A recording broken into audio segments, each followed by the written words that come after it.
Hello and welcome to today's class. Today we're going to be talking about listening and the importance of listening in a group conversation or lecture. Listening is very important, is what actually more important than speaking, because like Curtis will say later on, we have two ears and one mouth, so it's definitely need to be a better listener. And speaking is very important because it allows you to understand exactly what's coming in. You may be hearing, but you have to, in order to be effective in a group or listening in a lecture, you need to be actually listening and understanding what is being told to you. You need to be able to give response or feedback to the speaker so they know whether they know if their speaking is doing well, whether it's getting a good reaction out of people or a bad reaction. Maybe they're getting throwing stuff at them or something, I don't know. But and you just need to be aware that you're always going to be listening more than you are speaking, so it's very, very important to make sure that you're doing that. Many of today's topics, we're going to be talking about effective listening, how to be an effective listener, some of the pitfalls of maybe not listening right or whatever, and how to get good or negative feedback. And I'm going to throw it to McKenna, who will talk to you about effective listening. Today I'm going to begin us off by talking about effective listening. In order to be an effective listener, you have to prepare to listen to other people. For example, it's really good to get your mind focused in the habit of listening, to where you get yourself in a quiet room and you're listening for the small sounds, whether it just be sounds of nature or your washer and dryer, just to kind of get your mind refreshed and everything cleared from it. The second thing is remaining focused throughout the entirety of what the speaker is saying. In order to do that, sometimes it helps me to take notes while they're speaking or just remain engaged, sometimes by just listening to what they're saying and not letting my mind drift. The third thing that we're going to talk about is never interrupting the person speaking. If you're someone and you're always interrupting what they're saying, then the purpose of the conversation is never going to hit what it's actually meant to do. Next, you need to save your questions until the speaker's reached a stopping point. If you have these questions, it's good to also write them down and think about what you have to ask. But if you're asking questions and they know that you are listening and you know that you're trying to expand your mind in order to learn more about what the speaker is saying. It's also really important to not get caught up in your own opinions and beliefs. If you're doing this and you're not listening to what they're saying because you have all of these angry thoughts or happy thoughts or anything when you get excited about the conversation, and that also just disfocuses the conversation in general. For example, earlier in the semester, we did a project and it was about having a group of your friends together and you have a list of things to talk about, and you weren't allowed to speak when someone else was speaking. And during this, I realized that I definitely talk more than I listen, and I think that a lot of other people had that same realization as well, because you're talking about something that you believe strongly about, and after actually listening and not being allowed to speak at all, it opened my mind, and I've definitely even been able to change my beliefs just because of something as simple as effective listening. So next we're going to go to Lauren, who's talking about the listening pitfalls.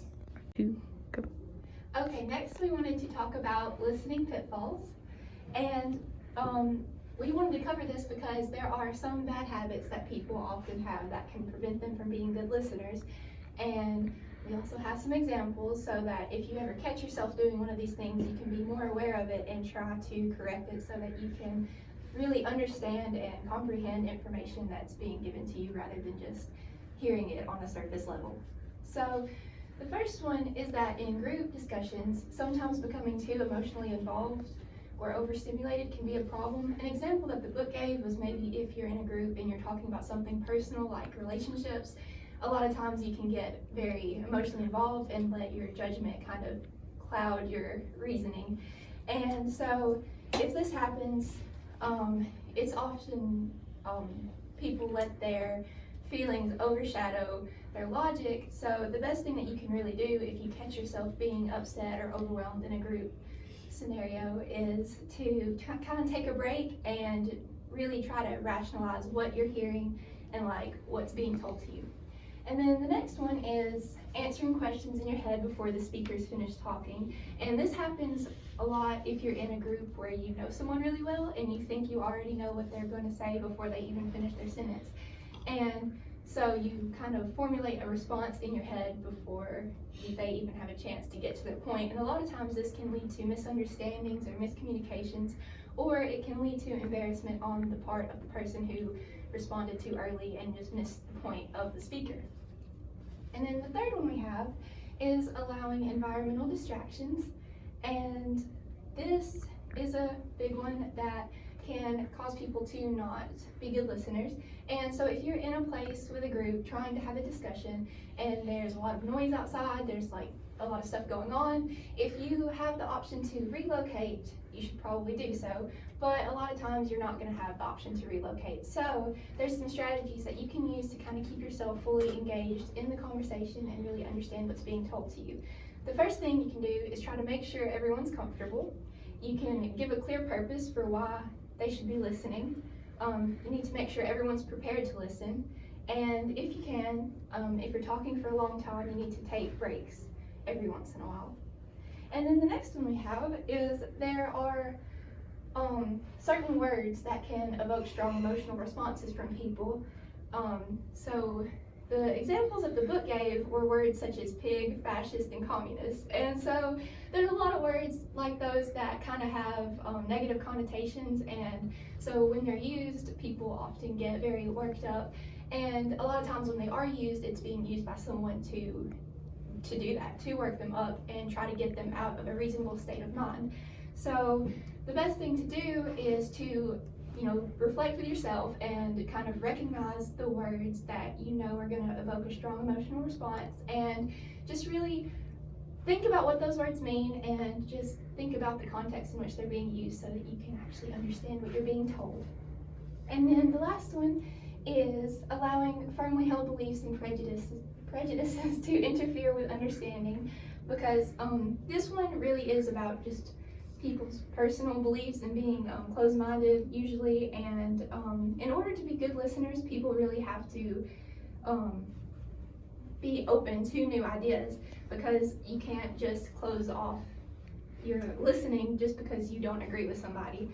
So this would require you to do some self-reflection, maybe think about why you believe the things that you do, and just also remember that everyone has different beliefs and they think theirs are the right ones. Even if you don't understand it, that doesn't give a good reason as to why you should close off that communication with them. And Okay, next we're going to talk about the types of feedback and response. Feedback and response is important to listening to communicate to who is speaking, how well you communicated what you, the information that you're teaching, or the ideas that you're projecting onto your audience. The three types of feedback, we've got positive feedback, which is the message that is understood. Just because someone understands a message doesn't necessarily that they agree with the message. An example of this is the most likely thing that you would get would be gestures such as head nods and agreements or disagreements. Things like leaning into listening to what the speaker is saying, showing interest. You can get smiles or frowns. Those are all different types of positive feedback. Next we have the negative feedback. This doesn't necessarily have to be, negative feedback is not understood. The message is not clear. It is not received the way that the speaker intended it to be. Usually the sender is going to have to send the message again, and most likely they're going to paraphrase it or send it in a different way. If it's sent in an aggressive way and is not taken as aggressive, then it might be told in another aggressive way. Next we have ambiguous. So ambiguous feedback is really just a miscommunication. It's one of those situations that you get caught in where you've got a speaker speaking to you and they are probably also going to have to repeat themselves, and you know if you're going to have to repeat yourself with ambiguous feedback because the person does not respond. It's most likely and most often seen as silence. Another thing with ambiguous feedback is the silence can be seen as avoiding responsibility. So where you have misunderstanding is one example. The avoiding responsibility, the book gave an example. If you had a friend that was asking for a ride from somewhere and they don't respond, that would be avoiding responsibility of offering a ride to their destination. Ambiguous feedback really puts the burden on the speaker to then have to reflect on what they spoke, what they were trying to communicate, and how to paraphrase it, and if it would be effective the second or third go around when they try to communicate it. Some response patterns. So the first one, rewarding versus punishment. The goal of this one is to see the type of feedback that you're going to get from how the speaker is looking for your response. So rewarding is going to increase the activity. So for example, if parents are rewarding their children for good behavior with candy or extra playtime, something like that, the parents are expecting the positive feedback of reinforcing that good behavior, so that next time the child will choose the good behavior over what they wouldn't have been rewarded for. So it's the rewarding versus the punishment, or on the other side of that, a parent who disciplines, they discipline in hopes of the punishment feedback, which would be that it decreases the frequency of that child's negative behavior. The second response pattern is non-directive versus indirective, and the non-directive puts the value on the judgment of conversation, and the indirective leaves the open lines for discussion. So this is seen a lot, similar to the positive feedback, where you have head nods, hand gestures, leaning in, and it is a lot of reading body language. This one is not as obvious as words would be with feedback. This, you have to really read the listener's body language to see how your communication is getting across. And last, we have immediate versus delayed. Immediate happens directly after the group interaction, and delayed takes some time. This one is more straightforward. This, you could see immediate in one-on-one conversation. That's just like the speaking versus the response. So immediate would just be me talking to another person and then giving their response or their thoughts or their ideas and opinions right after. Where delayed would be something like voting in elections, where you would take the response from your audience and poll them, vote them, and you would get that response way later. Or maybe if you were sending an email for results that you got from a test, and the response to that is delayed. We also have general versus specific, and this one is more broad as far as what it means. So the general is the broad idea, such as a response that you would get would be, that idea is great. Well, you don't have what the idea was, you don't have what was great about it, just the overall, what you were communicating was good. And then specific would be something like, the book gave an example of, well, that idea that you had about this was great, and they gave a list of details as to what they could change, what they could improve, and to what they already had that was well done. Restrictive versus non-restrictive feedback depends on who is in charge. So another example of this would be if you have a meeting at work in a conference room and your boss is present, you are less likely, or the employees are less likely to give feedback that is honest.